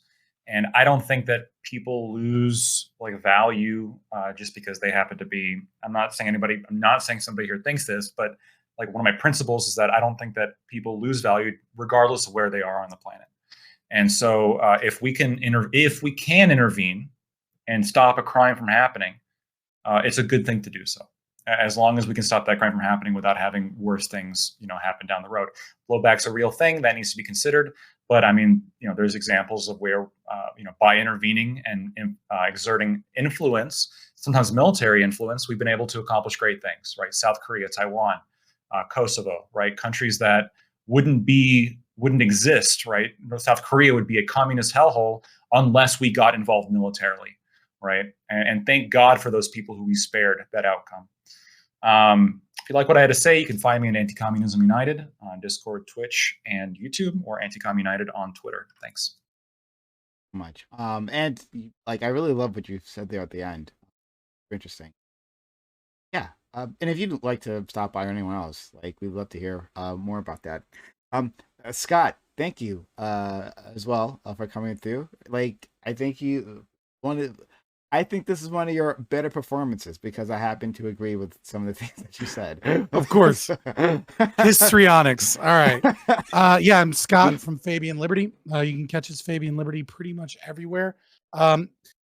Seemingly interesting. This is probably one of the places where I've disagreed with Lactoid the most, even though we usually agree. I would say that Lactoid is engaging in having a crystal ball again. I love you, buddy. I know it's my closing statement. I got no problem if you say one or two things, but I just want to point out that Lactoid doesn't actually know if South Korea would be better had we not been involved. No one knows what a different historical timeline would look like. If maybe we hadn't wasted a bunch of money and resources and respected private property rights, America could, for example, be a city upon a hill with technology, with flying cars and all these things, because we didn't waste resources bombing and murdering people, but instead focused on higher GDP, economic growth, innovation, science. Maybe we'd have already colonized Mars if we hadn't have done those things. We just don't know. He's guessing. And I think that really comes down to principles. And whether or not you actually follow them when rubber meets the road. That being said, tomorrow, come check us out. We will be doing a charity stream for survivors.org, PAVE, Partners for Action, Voices for Empowerment, to help connect. It's a charity to help connect survivors of intimate partner violence, trafficking, etc., to different resources. We'll be interviewing the founder. We'll have Mike Harlow on. We're going to do some trivia with him. Aristocracy stopping by. Who else? Oh, Brian McWilliams. If you're a big libertarian, you know who that is. If you're not, you probably don't know who that is, but he's hilarious. You should come check him out. It should be a lot of fun. We're doing prizes and giveaways and all kinds of fun stuff. Get in that Christmas spirit while also getting depressed about victims of abuse. I don't know how those two things work, but hopefully they work out for us. Scott, I meant to say this before in your opening when you talked about charities to figure out which ones are really good ones.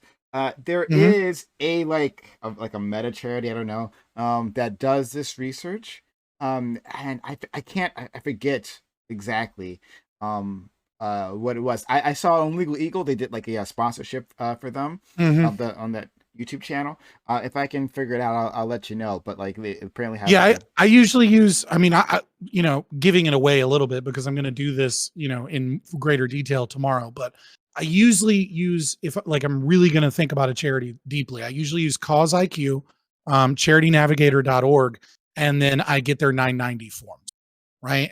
So between Cause IQ, we can look at their ESG things, how woke of a company they are. If you don't like that type of shit, or if you do like that type of shit, you can look at a lot of their money, their finances, all that good stuff. But learning how to read a 990 form is really important if you're actually going to put significant investment into a charity. Thank you so much. Anonymous Gifter, thank you for gifting a sub to Scott, but just Scott, SCOTT, not Fabian Liberty. I see how it is. There's been a chill night. It's been a very slow night for me tonight. Very like relaxed. Not a lot of views.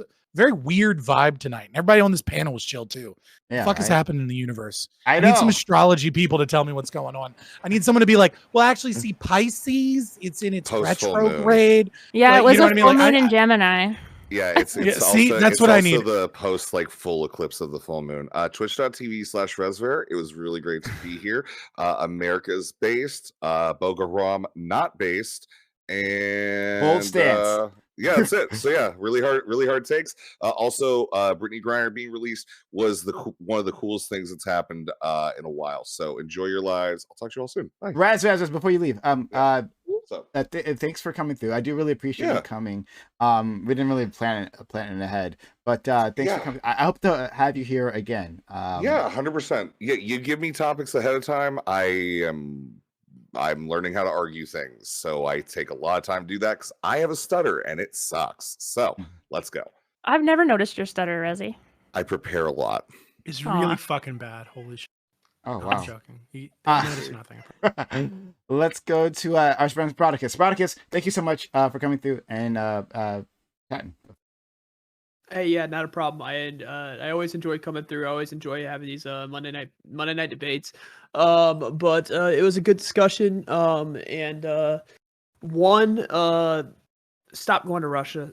Just please stop going to Russia. And two, yeah, people are throwing bricks in glass houses. I guess we'll figure out how that ends up.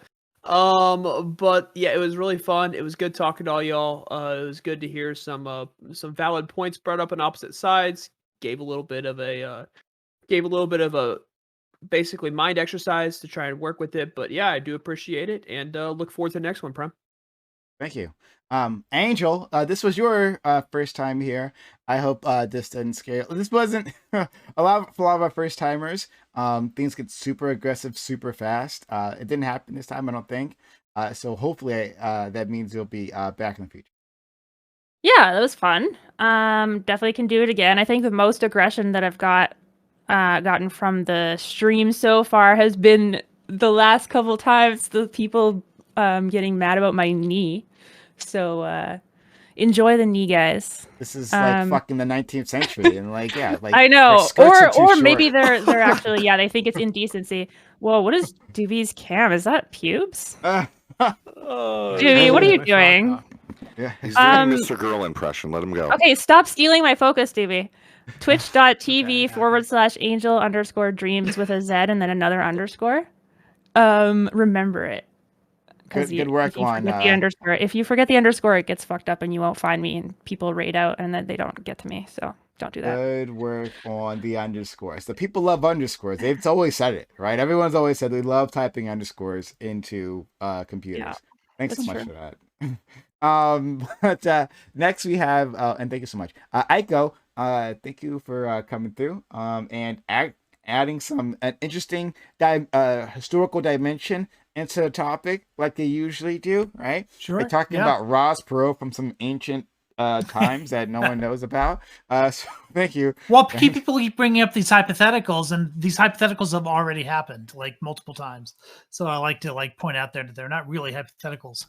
I think that happened several times in this stream today too. So I thought that was interesting. Like Roman Polanski, for instance, like he did exactly the thing that Lactoid mentioned in a hypothetical about foreigners coming in and molesting children, things like that. Okay. Also, I gave you a link to that, Lactoid, by the way, if you want to look at it. It's in private chat still. By the way, the most disturbing thing about Doobie's view right there was the balloons that appeared to be going like straight up his butt during that view. So Why would he do that? Thank you for that. The fuck? I was being lewd in solidarity, and you fucked up the whole thing. Okay. All right. Okay. I was trying to be supportive. Oh, that was your knee. I get it.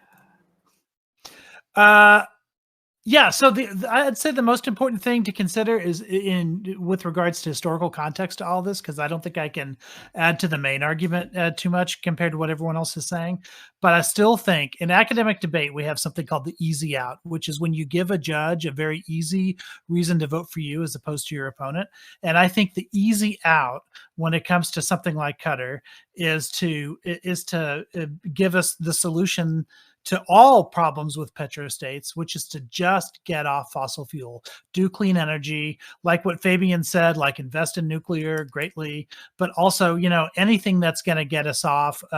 I just looked at, I update a spreadsheet for ERCOT, which is Texas's energy grid. And I just looked at the electronic batteries that we have in Texas. And I every once in a while I compare it to how much natural gas we have, because natural gas is dispatchable just like batteries are, except batteries are better. And we have, for every megawatt of gas power, for every 6 megawatts of gas power, we have 1 megawatt of battery power planned in the next 2 years in Texas, which means we have a heck of a lot more battery power than anybody ever thought we would have at this point. And my only point for saying that is because if we can not consume our own natural gas and instead send that shit to Europe, then Europe is going to be less dependent on Russia, less dependent on the Middle East, less dependent on petrostates. And when we finally get EVs going, like we should, we can make those regions far, far less economically important and therefore less politically important too. Thank you. All right, and last but not least, we have Doobie, our Dark Lord and Savior. Doobie, we appreciate you and your crotch. Everyone seems to, especially the ladies. So Doobie, thank you for stopping by. And for all your takes. Yeah, thanks for having me. I'm Doobie. I help run the politics server on Discord. Discord.gg/politics or politics.gg in your browser. We've got like 73,000 people on there right now, I think. Damn. And what do we have coming up? Are you partnered with Discord? Fuck no. Oh. They can't Discord. do that. We are They definitely wouldn't gonna touch get banned that. by Discord pretty soon. shit. It's gonna happen. We're gonna get deleted. We are a very open server in terms of what we allow people to say and do. Okay. Right. That's one way of putting it. Very Doobie's just crossing his wholesome fingers like, community. please delete it. I'm tired of doing this. Please, No, Discord, like, figure on a, it like, out. Okay, there Did, have been did times where, Kanye like, learn Discord his rhetoric from your Discord? I wish. But he could have. Rhetoric. There have been times where I thought the server was deleted, like Discord had like a server outage or some shit. And I remember like the feeling of like the weight just being taken off my shoulders. Oh, It's wow. like I was free, like it was finally over. It's Delivered. like that fucking scene at the end of Babe where the farmer looks down and is like, "That'll do, pig." That'll do. I felt like that kind of feeling. That was amazing. It's not over, is it? Like Waterworld. when No, the ship then it just explodes. comes back up 2 minutes later, and I'm back in the shed. The worst part about it is not the racism; it's how loud everyone is. Jesus Christ! Oh, fuck's It's a sake. wholesome What's the median the age? worst- No, the worst part about it is going into one of the VCs and being like, why can't I talk? And then having to like try and figure out who the hell the mods are and how to message them to try and get some kind of role to where you can talk. Oh my god. Okay, let me. So That's a good over the change. weekend, I changed my username on the server to Allah, like the Muslim god thing, and I've been getting death threats from random users in my DMs for like 3 days, just demanding that I change it. I say, if you know it's good for you, you'll change it, or I hope you get cancer and die horribly and some shit like just nonstop. They shouldn't say that to Allah. That's what I said. Yeah. Like I have a God, guy. in my what if DM that was actually insisting- Allah? insisting that I'm Jewish, and he refuses to believe that I'm not Jewish for like the last 3 days. Like I don't know, it's really fucking weird. All right. Do you have any idea what the ages are on your server? Yeah, sorry. We can It's a continue very this diverse conversation afterwards. We got some people here. They want to leave, okay? But we have open panel, guys. We still have open panel. We have more content for you, so we need to go away, right? In fact, stick around, right? Whether you be you're here on the panel or out there in the chat, stick around because we have more content for you. Okay. Thanks so much, everyone. Thanks for stopping by, joining us. Open welcome panel next. If you want to join in, that'd be great. If not, that's okay. Thanks for spending your time, your energy, your knowledge, and your passion in my community. I know they appreciate you so much as I do. Have a good one. Goodbye. Yo, Yeah. Doobie. Yeah, what's up? Okay. Okay, though.